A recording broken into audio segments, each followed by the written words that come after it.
Guys who married Bridezillas, what happened after the wedding? First wife was a Bridezilla.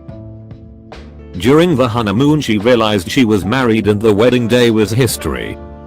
She wanted the big wedding, which she had, not the marriage. The next 2 years were hell until she finally tapped out. I was young and stupid and the thought of divorce never crossed my mind. I don't know why it didn't. I guess I just assumed I'd be miserable the rest of my life. When she told me she was leaving, it felt as if the weight of the world was off of my shoulders. On a happy note, her parents were still paying off the wedding when we divorced. That's what happens when you allow your daughter everything she wanted, including 2 wedding dresses.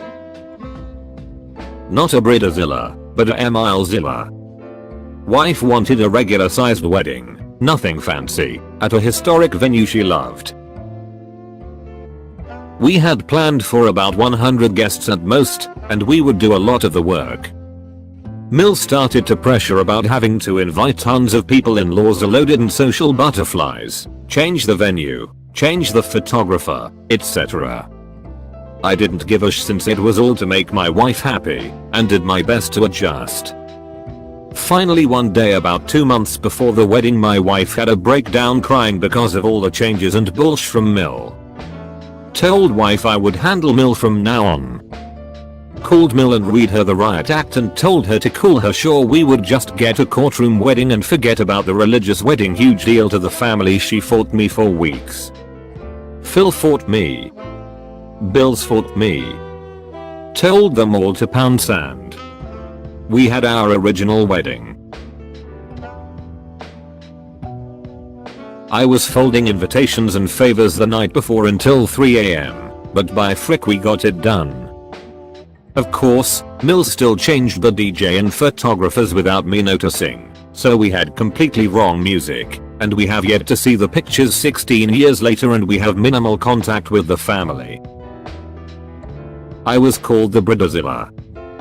After getting back with my ex-boyfriend I broke up with from high school, his parents got into his head that he should propose. His parents got married at the age of 19 and they thought that since we're 19 we should follow in their footsteps. We were only back together for over 1 month at that point. Nothing against anyone that married young or married suddenly. He proposed. I was excited because this is supposed to be an important moment in my life and I can plan the beautiful wedding I always dreamed of. I immediately started to look at venues since we had 10 months to plan. His mom complained to everyone behind my back that I was planning too soon. His family are strict Catholics, so when I said I didn't want to have a mass for our wedding, they made sure the priest talked to me to convince me to change my mind. When I planned to go wedding dress shopping, she complained again about how I was doing it too soon 8 months out from the wedding, and then she brought some of her kids without asking me.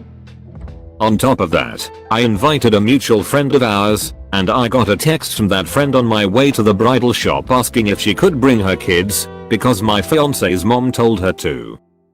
His mom also got mad at me for not including all 7 of her daughters in the wedding party. Whenever I tried to plan wedding stuff with my fiance he couldn't handle it because planning the proposal took too much energy out of him. That lasted a few months. Whenever his family tried controlling the wedding, I got bothered because they were planning around themselves. They said that this isn't about me and my fiance, it's about their family. Because their family is a big deal and this wedding was about them.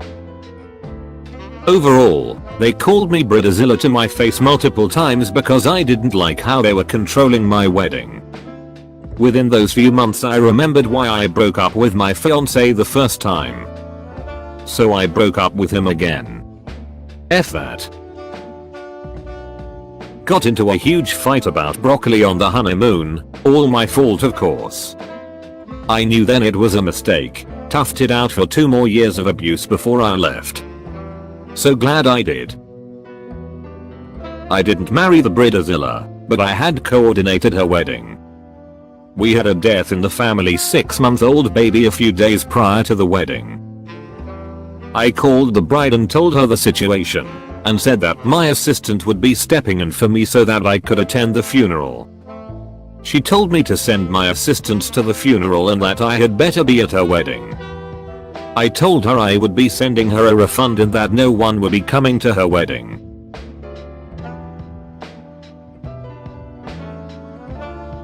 The groom ended up leaving her after this whole thing went down. Suffice to say, he really dodged a bullet there. My co-worker married a crazy Bridezilla. I'll try to just hit the bullet points of what happened leading up to, during, and after the wedding, but it's still a lot. The moment he proposed, she lost her ex-drive. According to him, she also basically stopped acting like the woman he fell in love with and started acting like her real self, which was batch crazy. A week after he proposed, she quit her job because her full-time job was now planning the wedding. The wedding was horrible, I'm getting there. She had a fight with his mother because the bride demanded the groom's mom pay for half the wedding but get zero input and wasn't allowed to contribute to the guest list, which was 95% the bride's friends and family. Brit, who was 30 years old, subsequently egged her future Mills house. When bride and groom had a spat about the egging, he went to the work the next day and she shaved her head and sent him video of her screaming and sobbing as she buzzed her hair off in the bathroom. I worked with him. He showed me the video when he said he had to leave, and I strongly urged him to have her assessed by a psychiatrist. He made a dumb joke about Zai with the crazy girl is the best kind and I pitied him. Wedding was in a pool clubhouse in summer. It was much too small for the 150 plus people they invited. Someone forgot to turn the AC on until after the place was packed. A lifeguard showed up in a swimsuit to turn it on, but it did little given it was already sweltering. 2 rows of chairs in the clubhouse were ribboned off with reserved signs on them, so no one sat in them. They were later occupied by the 6 seated bridesmaids, leaving about a dozen chairs open once the wedding started. The one groomsman stood by the groom and didn't sit. Elderly people were left standing or reduced to sitting on the floor as there was no way to get to the chairs once the ceremony started.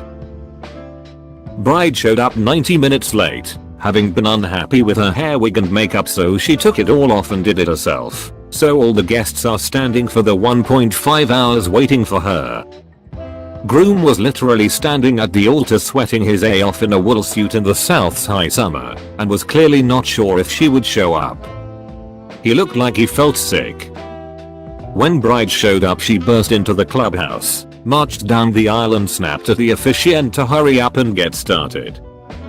During the prayer, while the religious groom had his head bowed, she turned to wave at everyone. I don't pray, so I was looking up. Then she told her mother to go get her some water. She drank a bottle of water during the prayer and kept grinning and waving at people in attendance, paying zero mind to her groom in front of her. When the ceremony was over, tables were crammed into the clubhouse and apparently only family and immediate friends of the bride had seats at tables. The rest of us were going to be standing outside during the reception. So I didn't see a dance, a speech, the cake cut, nothing.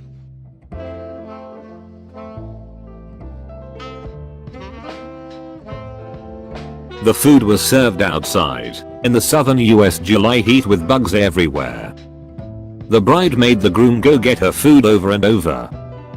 He meekly stood in line with the other 150 people, until people insisted he go sit and let them get food.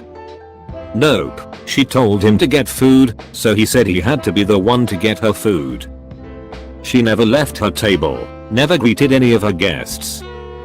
Apparently they had a massive fight as they were leaving the following day for the honeymoon, bride laying all the failures of the wedding she planned at him and his mom's feet.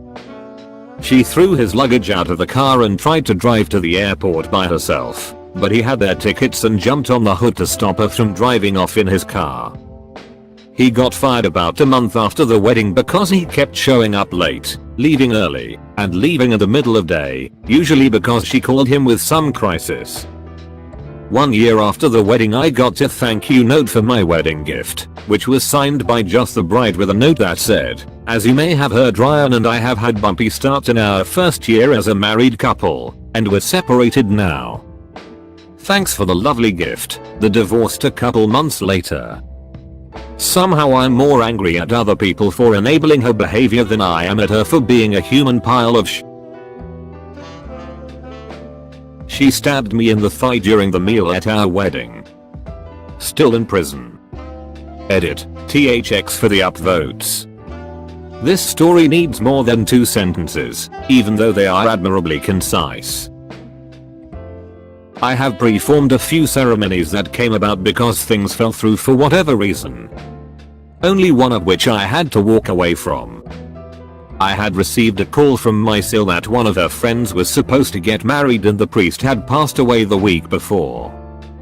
They didn't want to change the date and move anything, so they had asked if she knew anyone who could help out. I said sure. When is the wedding? It was supposed to be in an hour. Okay, I was on my way home from work where I had finished up an important meeting I miss meeting in person and was reasonably well dressed, so I called home to say I was going to be late. When I arrived, the happy couple had looked at me and asked if I had proper priest's vestments. No, I don't, and if I did, I would probably not be carrying them in my car. The bride had asked if I was able to go buy some and come back. I told her that I wouldn't begin to know where to buy something like that. The groom then told me that if I can't even try, then maybe I should leave. I did. My sil told me they cornered a priest at the church and told him he had to marry them or they would sue the church for a breach of contract and that it was the moral thing to do. They divorced 9 months later when her surprise baby was a different ethnicity than he was. Didn't help that he had a side piece as well. Kind of the opposite end of the spectrum. My wife and I eloped a few months before our wedding and kept it mostly a secret. Then on the day of, we could just focus on having an awesome party for us and our friends. Our pastor cancelled the day of after standing us up for the rehearsal. My wife checked into the hotel the morning of and the lady asked, "Lady at counter, is there anything else I can help you with?" Wife jokingly, "Yes, a pasta." Lack. "Our omelette chef is ordained." Lack. "Hey Tony. You busy tonight?" Tony. "No." Wife. "Okay. I'm a photographer." Prom moms are usually made up of a very select, particularly nasty group of booster club moms. I don't do work with schools anymore. It made me thousands of dollars a year, but fuck is it way worse than weddings. I went to a preppy upper middle class high school, so pretty much everyone had prom moms except me and a few others whose parents didn't make over $300K a year. I went with a friend to pick out her prom dress from a fancy formal wear store, and she took about 2.5 hours to pick out a dress. I was exhausted just watching her, and her mom was living for it. In the end she settled on a dress that I thought was not flattering to her body type that kinda made her look naked in certain lighting because it was a pale pink. It was over $500. Oh, and also, there was an entire prom dress planning Facebook page created every year for prom so that girls wouldn't buy the same dress or a similar dress. If you bought a dress you had to post it on the page and hope to God some girl wouldn't say scroll down, I already purchased a dress that's too similar and since I posted first you have to return it, buy a new dress. You can't even imagine how many fights that were on that page. Jesus. I bought my dress for $60 off eBay and resold it the day after prom. Sue, start the thread please. I would be interested. I'll never understand the logic of starting one's marriage with massive debt due to an overpriced wedding. The wedding market knows people will just keep throwing money at them, so prices keep going up. I really don't understand why people get offended if you don't want to get as drunk as they would like. Like, the frick do you care if I'm drunk or not? I'm a bride-to-be and the way people are encouraging some Bridezilla behavior from me is something I never expected. I got incredibly lucky and found the exact wedding dress I wanted at Goodwill and my size with the tags on. And people are like shhh. Don't tell people. Tell them you got it for 1,000. Brag about how much you got it for. Yeah, no, I'm more proud that I found it thrifting. Also, for brides on a budget, this is where I found mine.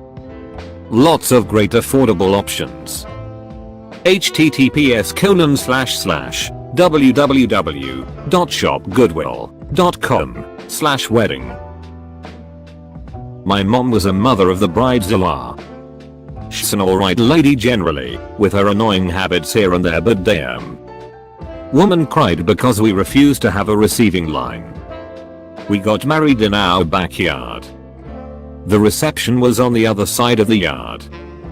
Why the sh would we have a receiving line? She was beside herself for the better part of an entire year, worrying what we would do if it rained. We had a giant tent and ordered like 20 umbrellas. She also had a cow that the hem on her dress had gotten pulled loose by the ridiculous rhinestone stilettos she chose to wear to a wedding in a yard. On grass. I told my mom to get her some duct tape and my mother, again, cried her eyes out. To this day she complains about the fabric runner we used for the aisle because her heels dug into it, saying how silly of a choice that was. Everyone in the wedding party was aware of it and wore wedges or flats, but she snorted that that wasn't elegant. She loathed that I wore ballet flats. She was also appalled that for our rehearsal dinner, which was at our home, since that's where our wedding was, consisted of takeout from our favorite local pizza and sandwich place, and the rehearsal itself was all of 10 minutes. She decried it for being borderline trashy. Thankfully, following the ceremony, my brother gave her a joint and all was well and happy for the party thereafter. Brother of the year. Lol. Honestly, it's your party day. Not hers. You do you. A bit of a change up, not a Bridezilla, but a groomzilla. A friend of my father was remarrying. It was both his and the bride's second time around, both in their early 40s, and an arranged marriage, think Indian Orthodox Muslim stuff. The guy was an utter groomzilla. He demanded that every event be at top-notch hotels with obscenely expensive catering and hire string quartets and whatnot for the entertainment. Mostly paid out of the bride's family's pocket, I might add. The parties on the nights leading up to the main wedding event were opportunity enough for him to make a rather public A of himself, talking at the top of his voice and showboating the entire time. But the kicker came the next day, when the bride was missing from her own wedding's reception. Obviously it was very odd and conspicuous, and the few relatives from her side made some non-committal excuses about her not feeling well, etc. Turns out, this fricker had divorced the poor woman right after he'd had his wedding night fun. He said that he didn't like her enough, and that's an almost literal quote. So he gave her the triple divorce thing, and that was it. The marriage was officially over before the festivities even ended. At least he got the dog. Wouldn't want the dog be with someone like that lady. Courthouse weddings are the best. Ours was done in 30 minutes and then we had Cajun food and eggs. It was nice not being so tired from wedding prep and doings that you just felt like spending the honeymoon sleeping. One of my mom's cousins married a groomzilla. They divorced after 3 months because he was beating her. Look, you get one as a freebie. That's it. I knew a couple who spent $25,000 on a wedding despite having 3 kids and still living with the bride's parents. The bride had a very specific vision in mind and didn't care how much it cost. They divorced a year later when she cheated on him. The most expensive wedding I've ever been to was on October a few years ago. They were divorced by that Christmas, and for 6 of the intervening weeks they were on their honeymoon. I'm a pretty chill person, but I'd probably be having a meltdown with all of those issues too. Wow, she had all the reason in the world to go nuclear on them. I hope she was able to get some of her money back. This. Damn. I mean, they say always plan for something to go wrong, but that's a catastrophe. Emosh well within her rights to go apesh at all that. Edit. Hey, thanks. I had 4 meltdowns. My venue cancelled on me, leaving me 3 months to find a new one. We ordered and paid for the groomsmen's suit rentals. One guy asked if he could wear something similar, then went out and bought it after I said no. My crazy grandma was trying to wear a shimmery white and gold dress. My wedding dress was gold and shimmery. My husband's father just randomly brought his uncle, that we've never met, to a 25-person wedding. I felt like a total Bridezilla in those moments, but felt justified after. I tell clients all the time, people can change. They just generally don't. Man, I almost had respect for her parents, but calling the day after? Sounds like they waited on purpose. The fact that you were willing to do that to start with, and call it the best decision ever, means you couldn't ever have been a Bridezilla. I married a groomzilla. Bent over backwards to make the wedding as magical as he wanted. I would have been happy in someone's backyard with a potluck.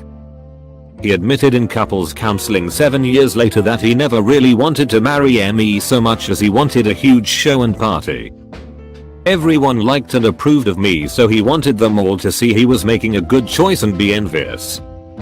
He wanted them to be proud of him. We used up most of the money I got from a car accident settlement. Could have put in a down payment in a small house. He asked for divorce in 2020. My brother married a Bridezilla. She yelled at my mother the day before, asking her where she wanted certain decorations at the reception site. There wasn't a written plan, so my mom had nothing to go off of. Never thanked my parents for financially contributing to the wedding. Accused the bridesmaid of trying to upstage her by getting a spray tan before the wedding. My brother wanted me to be in the wedding party, but she told him to his face that I was too pretty to be in the wedding party and all of her bridesmaids had to be less attractive than her. Stole my silk jacket in the middle of the reception, literally took it off her back because one of the bridesmaids was cold. It was a night reception in the spring. The girl should have brought a jacket. The list goes on. Well, they got divorced about a year later because apparently her demanding attitude carried over into the marriage. Needless to say, the rest of my family had a little party when we heard about the divorce. According to my mill, I'm the Bridezilla. We had a max limit of 36 people, including ourselves and my son. My mill gave me a guest list which included, you guessed it, 36 names. She assured me that not everyone would come, but that they would be very appreciative of the invite. I felt gross by that and left the decision up to my husband since it was his family. Needless to say, they all got invites. I had asked for RSVPs to be given a few months before the wedding. Since the mill had used up all of the guest list, I had greatly reduced my side of the guest list to 4 people, with some on hold until I knew the exact numbers. I finally lost it 2 weeks before the wedding when I still didn't have RSVPs. She said she would work on it and get back to me. A week before the wedding, she said one family also needs to bring 9 other people because they were going on a family trip and our town was on the way, so they would all be here anyway. I flat out said no and called her out on the BS. I cut off the guest list, said that I was inviting the rest of my guest list and that whoever hadn't RSVP'd didn't get a chair or plate. Right up to the day of the wedding they were making changes. We got married at a Chinese buffet so that it would be the simplest planning and everyone would have something that they like to eat. My dress was $40 off Amazon. My flowers were $20 from Costco. We had a Dairy Queen ice cream cake for the wedding cake. Yet she still makes it out that I was the Bridezilla. Thank you for watching. Don't forget to like, subscribe and leave a comment.